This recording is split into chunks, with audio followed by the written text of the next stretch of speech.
All right, swept solids. Most classes, or at least half of them, don't seem to cover this topic. So if you don't know what I'm talking about, that's cool. Unfortunately, I don't have any really cool drawings to go with this because I couldn't figure out how to do it on Illustrator. But what this is instead of revolving something, so either using shells or discs, where all your shapes were always round. When we used the disc method or shell method or washer method, you had a spin axis and then you whip something around it. So you always end up with a round shape, as a bundt cake or whatever. It had to be a shape you could make on the potter's wheel with clay, or else you couldn't do it. But if you wanted to make like some kind of wacky, I don't know, like a rectangle that kind of swooped along like that and had triangular ends, some kind of weird pyramid that goes across like that, you just couldn't do it. No way. But using this swept deal, you can, and you're just going to have to be able to spot the word problem. But essentially, they're going to say something like, find the volume of the solid created by, with like either square cross sections, or triangular cross sections, or equilateral triangle cross sections, or semicircular cross sections. They're pretty much always going to use the word cross sections, or the pair of words cross sections. And that's your tip off. You're going to kind of take what you know about disc method and washer method, not shell, fortunately for you, just disc and washer, and then just apply it to this. So instead of having pi r squared, you'll have some wacky other geometry. But ultimately, you're just going to be applying what you remember from 10th grade geometry, or whatever grade you took it, areas of shapes, and sort of deriving your own formula as you need it. So let's check this one out.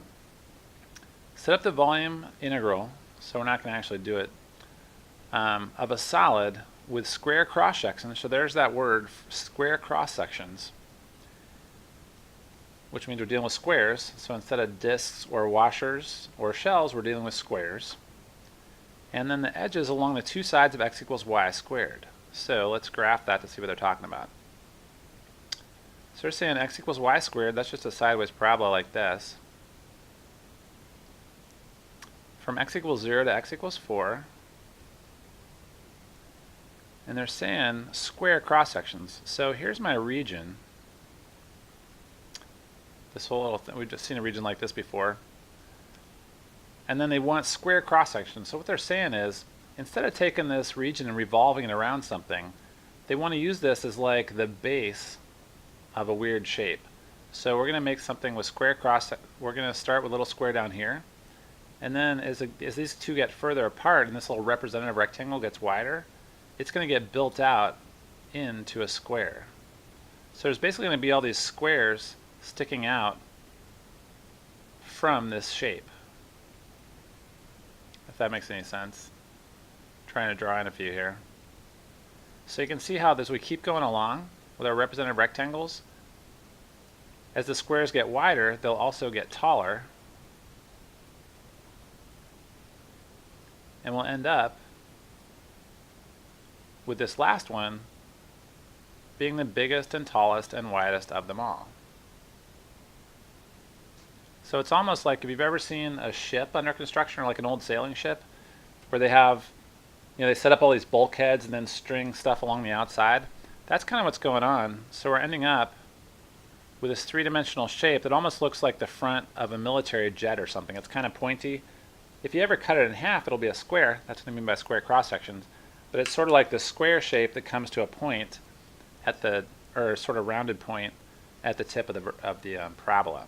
So here's the trick. I'll just redraw the region since I've mucked it up with our three-dimensional drawing now. So the trick is to sort of think of this in the same way we thought about discs and washers. We're going from 0 to 4. We've got a representative region going from 0 to 4. And we've got a representative rectangle, so I'm just going to draw in one. That representative rectangle, this little distance, that's going to be the base of my square, because I'm going to have like infinity squares along this little section of curves here. And each one of those squares is going to be this shape. It's going to be a square, right? But this little distance right here, the width of that square, is going to be this little distance here, because what they told me is that the edges of the solid are along the two sides of that parabola.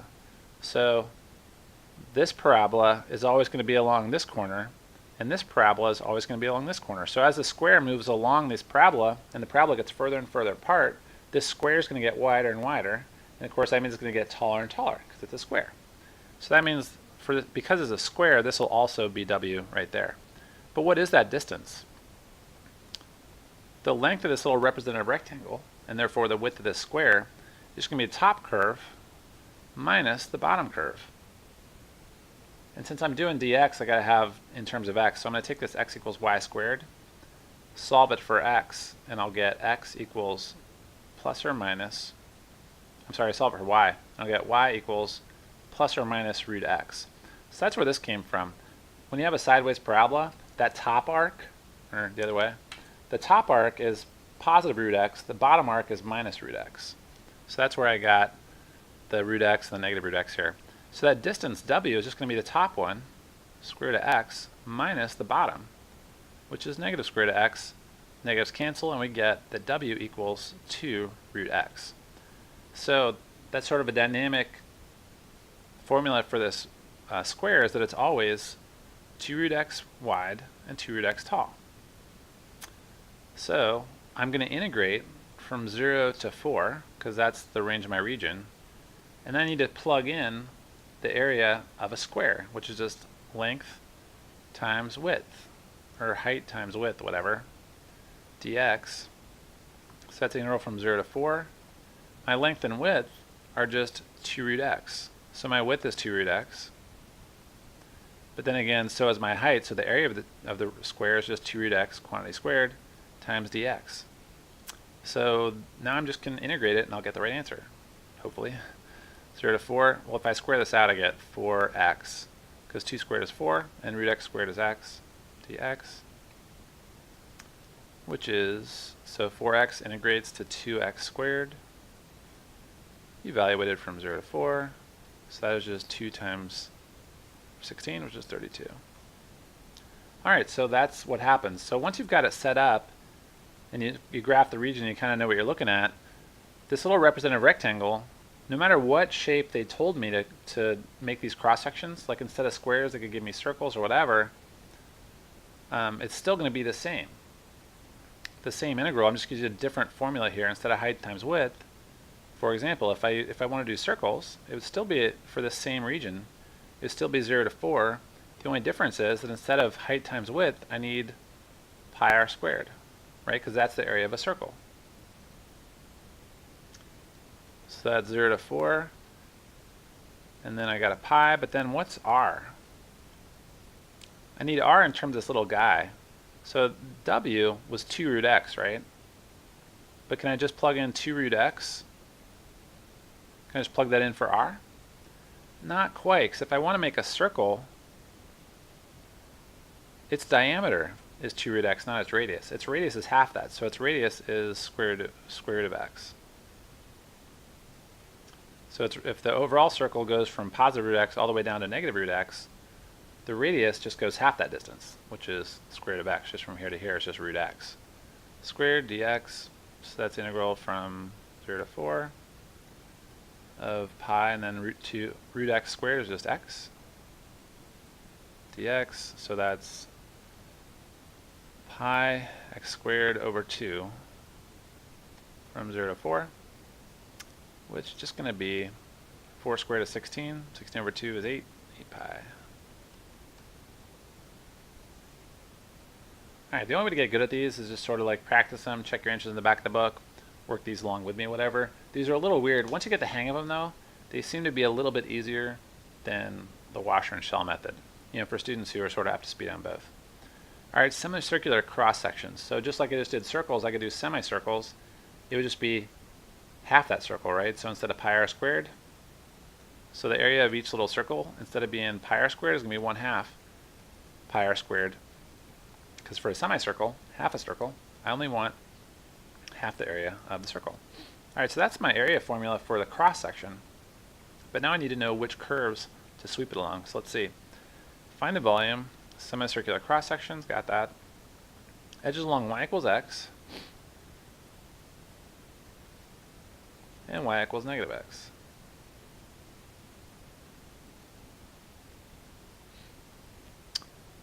from x equals 0 to x equals 2.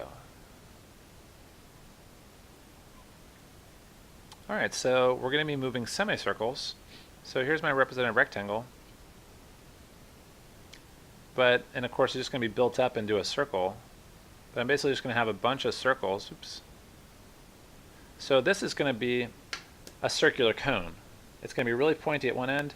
It's always going to be round as it gets bigger and bigger, just like the front end of a really fast jet plane or something, like a fighter aircraft that has a super pointy nose cone. So we're basically trying to find the volume of a cone. Let's see how it goes. So we're just going to sweep this semicircle. Actually, it's a semicircle, so it's only half of a jet fighter. It's like it took a cone and then cut it down the middle and just took that half and just like set it on the table. Alright, so we got our x is going from 0 to 2. And then we need the volume of our each slice, which is 1/2 pi r squared.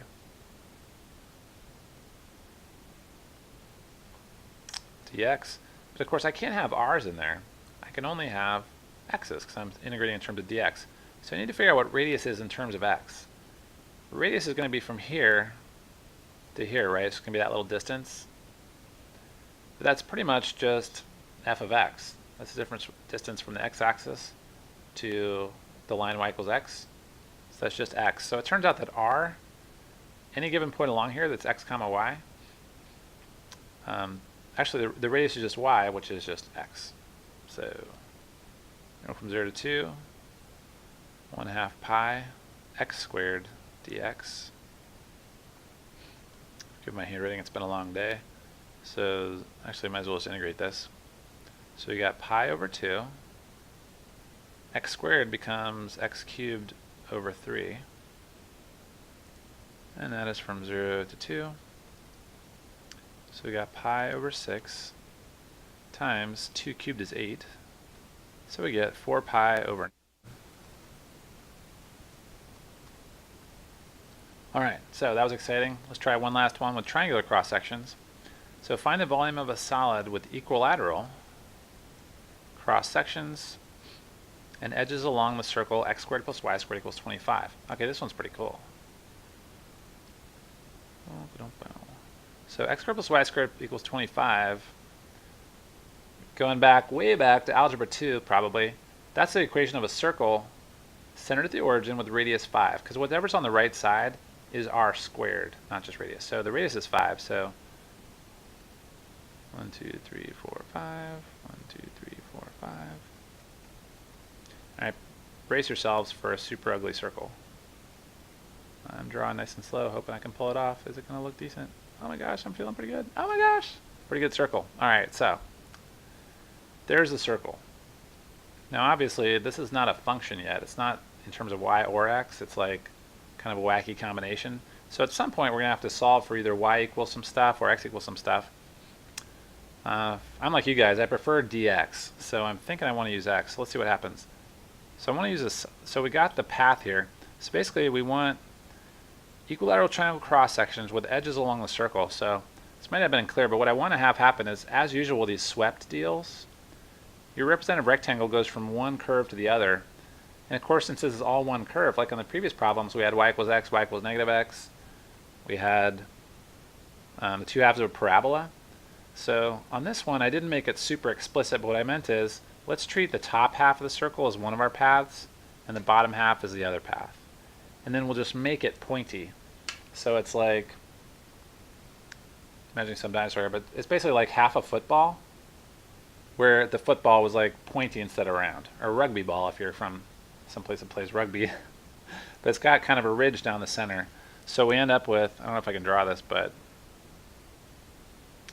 we've got a ridge that goes probably up and over like that, and then cross sections. So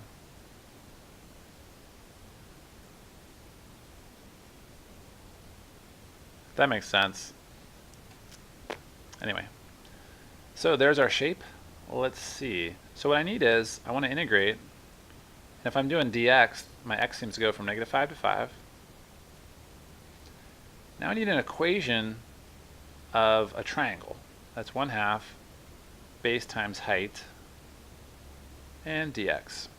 All right, so obviously I can't have b's and h's. I need everything in terms of x. So that's where it's going to come in that I have to convert this to a function of x. So if I start with x squared plus y squared equals 25, if I solve that for y, I get y equals plus or minus the square root of 25 minus x squared. So all I did was put the x squared on the other side and square root both sides of the equation. So at this point, it's kind of the same thing that happened with the parabola. The positive root is the upper half of the path, and the negative is the bottom half. So, but I'm not quite ready yet. That just tells me the length of my representative rectangle. So my w, my width or whatever, that's going to be 2. So if I look at my triangle here, remember there's an equilateral triangle cross section. So the base here is going to be f of x minus g of x, just like we had in the shell method. So it's going to be root 25 minus x squared. I'm going to draw it somewhere else. So it's going to be square root of 25 minus x squared minus that same square root is going to give me 2 root 25 minus x squared. All right, with me so far? That's kind of wacky. So that's the base of the triangle. So right now I could plug in for b. So I got negative 5 to 5, 1/2 out front maybe. And I got a square root. The base is 2 root 25 minus x squared. And the 2 cancels the 1/2. All right, so you just got that square root. But now I need the height. What is the height? Well, the height, an equilateral triangle has 60-degree angles in the corners. So that means I can do a 30, 60, 90 rule here, where this little section right here, if this overall base is 2 root 25 minus x squared, this little guy right here is just 25 minus x squared. Square root of 25 minus x squared, which means that this side right here, the vertical side, is square root of 3 times the square root of 25 minus x squared. And then of course I got my dx. So it looks like a big mess, but I think it's going to work out. Negative 5 to 5. And then I think my 2's cancel, but I still have a square root of 3. And then what's square root of 25 minus x squared times the square root of 25 minus x squared? It's just 25 minus x squared. So we just went from a big mess to something that actually is just a polynomial. End up with the square root of 3 times, if I integrate 25 minus x squared, I get 25x minus 1/3 x cubed from negative 5 to 5. Square root of 3 times, oh man, 25 times 5, 125, minus 125 thirds, minus, and then that same thing again, so really it's 2 times this. Anyway, once you work out all this math, I'm running out of space. I think I get 250 thirds in the parentheses, and then I got that 2 root 3 out front. So you end up with 500 root 3 over 3. Alright, does that make sense? Now, hopefully this made sense to you. This whole thing where you sweep shapes along a curve,